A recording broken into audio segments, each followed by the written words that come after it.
Hey guys, good morning, welcome back. If this is your first time here, my name is Tiffany Parker. I am the owner of the Livable Forest, Houston's #1 social media network, and today's video is all about how to spot a scam when it comes to vendor markets. And this is so crazy to me sometimes, because sometimes when I'm looking at these events online, especially on Facebook, you literally could tell that it's a scam, but yet there are people that are commenting, asking for information, asking for this, that, and the third, and it's like they don't have all this in the post. I'm assuming that this is a fraud anyway. However, there are people who are new to the game, so I'm your girl. I'm gonna help you out.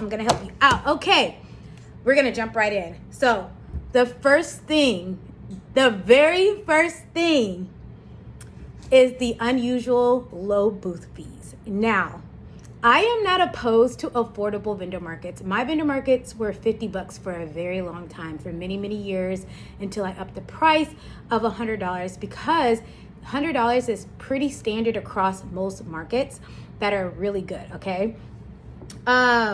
But I'm talking about the people that are charging $15, $25, in that ballpark. $50 is a little bit low too, depending on what all they're offering, because sometimes these people be offering the sun, the moon, and everything else for $50. I'm like, how are you going to afford it with that? But unusual booth fees, okay? So check that. Keep that in the back of your head. Keep that one in your back pocket, okay? No verified contact information. Oh my God. You can't call them. You can't email them. Hell, you could barely DM them on Facebook, because when you click on their profile, there's nothing there.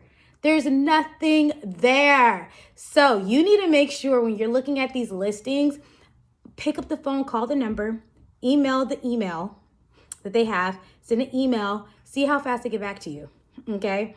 Call the venue. Man, everything that they say or do or whatever in their post, verify it, okay? Poorly written communication. When you look at a post on Facebook in these groups and they have like this mashed up paragraph of it just looks bad grammar. Everything is like, it's just really poorly written. The flyer is kind of thrown together. It's poorly written. I would skip right over that, okay? No social media presence. Let me tell you how many people do not check to see if the organizer or the event producer has an actual presence on Facebook. And we're going to get into that in another video on why it's important for event producers to have an online presence on social media as well as their own website. It is very important. But yeah, no social media presence. You're over here trying to host an event, but yet you don't even use social media, or you're a fake profile. You're a scammer at the end of the day. You're a fly-by-nights. You got people who have actual profiles, but they're fly-by-nights. They realize, oh, this is a really easy, quick way to make a couple of bucks. Let me go ahead and throw an event out there and see who bites. And those are the type of event coordinators that do not show up to market. They don't communicate. They don't do anything. They just collect your money and they ghost you at the end of the day. So you need to make sure they have a social media presence. And I'm not talking about for the last couple of months. I'm talking about for the last year or more. Year or more is good. Ideal is 2+, okay? Unclear event location. We are going to be in the parking lot of the grocery store. Okay, what grocery store? Where is this grocery store located? Is this grocery store located here? Is it located in the suburbs, in the city, out there in the boonies? Where is it located? Or we're hosting at this friendly neighborhood park. Okay, where's this park? Where's the location? Where's the address? And on top of that, even if they did have an address, you need to call the city to make sure that they actually reserve that and they're actually allowed to host a market there, because a lot of these city parks, they don't allow markets and things like that, like for-profit stuff. You could host like parties, birthday parties and things like that, because they have designated venues for that type of stuff, okay? So you need to call regardless of the fact if they have a listing of the location or not. But yes, a very vague location. They're not even telling you what part of town. Hell, they need to put the address. If they don't put the address, I'm for sure skipping right over you. Okay? No proof of previous events. Now, there are people who are just now starting out that are trying to build their markets. It takes time, because I remember when I started out, I didn't have any events either. You don't have any events.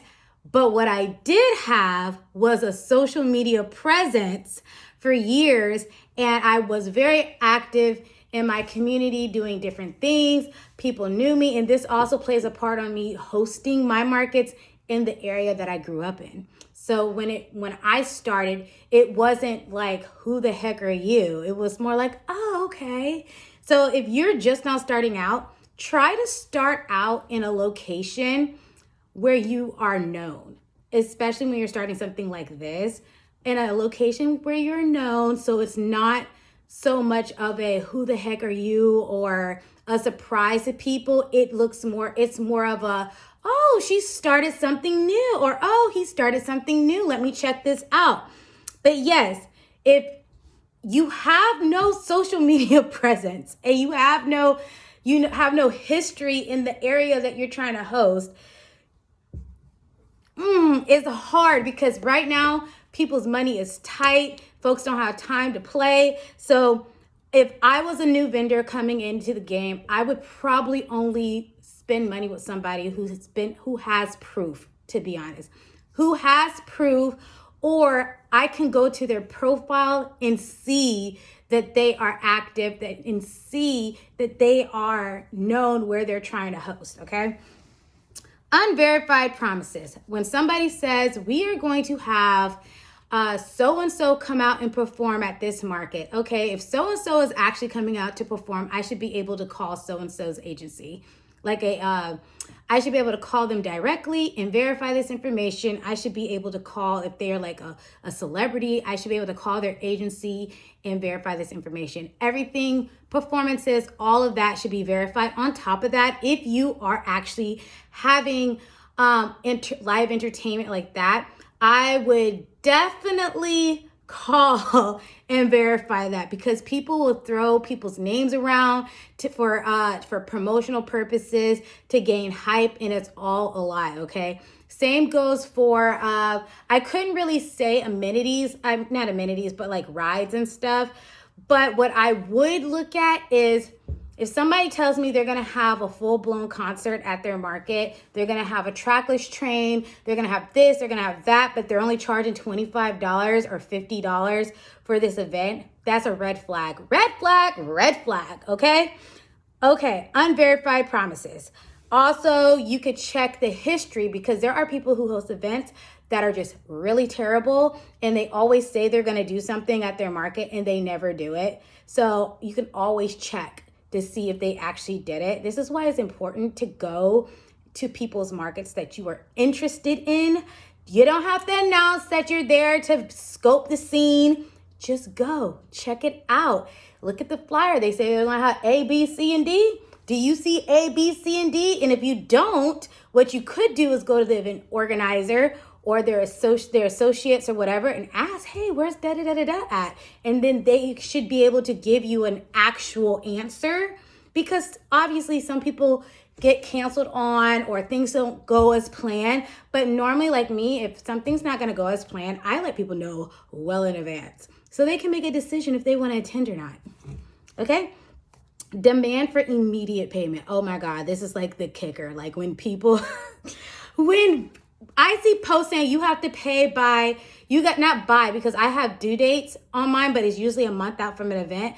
But you got some event coordinators that will tell you, if you don't pay today, you can't, this spot is going to be taken by so-and-so. If you can't pay within the next couple of 48 hours, the price is going to go up. Like all these weird, stupid tactics that folks do. And that I can admit this.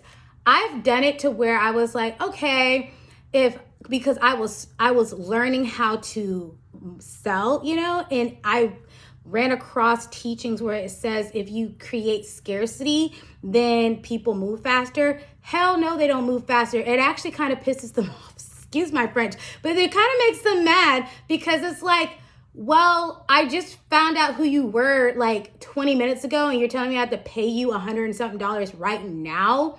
I haven't even done my research on you, girl. Like, no, what I tell people is I tell them, hey, my events are very popular. I actually have, my markets are X amount of percent booked because I've been doing this going on 9 years. This year will be my 9th year. So a lot of my vendors, they'll book for the next event, like the next year's events in the previous year, like in their current year, right? So with that said, I feel like if somebody's demanding money from you up front, that is a red flag. You should not feel pressured to book immediately. Like really, when somebody tells me, hey, I'm interested, I direct them to my website. I tell them to look over things. If they have any questions, reach out. And then there's people who do host good markets and they do try to demand the money up front. But that's coming from a scarcity mindset. And you think you're not gonna book, you think they're not gonna book, you think they're gonna find somebody better, or they're gonna see something else and they're gonna want to go to that. And that's fine. You don't need to worry about that. You don't need to think like that. What you need to do is just keep making sure your markets are better and better every time. Make sure that your communication is well. Make sure that your website is up to date. Make sure everything is running smoothly. Make sure you are communicating as effectively and showing up for your people on a regular basis. But on a regular day, you're just on social media and you inquire about an event and somebody says, hey, yeah, it's $35. Can you pay me right now? I got cash out, da, da, da, da. Now, for people like that, like I don't normally like to take cash app and stuff like that, but I've done it and I still do it with people that I've been vending with for years. I've been vending with me for years. This never really new people. Never, ever really new people. Now, I have some people that are like elderly that they just don't do the online thing. But so I make exceptions, but for the most part, all my payments are taken through the website. Okay. They have no refund or credit policy. I have a credit policy. I don't do the refund thing because I've dealt with that in the past where people want to get refunds because they didn't show up to market. And with the credits, I have it to where people can credit another event, but they have to pick something within the year. They cannot say, oh, I want a credit, and then they wait 5 years to do it. Because that's happened to me a lot of times. And when I start going into the next series, when we're talking about how to be a good event producer, I'm going to talk to you guys about how to spot bad vendors, okay? Or how to, like, what it means to have a block list, what it means, like a no vend list, what it means when you're looking for, what it looks like to look for good vendors and verify good vendors. We're going to go into all of that. But if you are a vendor looking for an event and they're telling you that there's no refunds whatsoever, rain, snow, sleet, whatever, there's no credit policies or anything, like nothing in the event that they cancel. If they cancel because of whatever reason, there should always at minimum be a credit to another event. And this is why it's important to see who you're vending with, because if they don't have any other events scheduled, how the heck do you know when they're going to give you your credit? You're going to be able to use your credit. So that's another thing as a vendor looking for a market to attend. See what has been booked, like see what they've done in the past, but also see what they're going to do in the future. I love to book my markets 1 year out in advance so that when I do start booking for this year, people can go ahead and book for next year as well too. No official vendor agreement. If you don't have a vendor agreement, I don't even know what you're doing. Like, I feel like this is like standard. When I first started, I knew I had to have some type of agreement, whether it was something I typed up, But mine's a bit more sophisticated now, you know. But if they don't have a vendor agreement and you book with them and they don't have an event, you can't get upset. You can complain, moan and complain all day on social media, but it doesn't mean anything, because your complaint isn't getting your money back. Your complaint isn't going to stop them from keep doing what they're doing.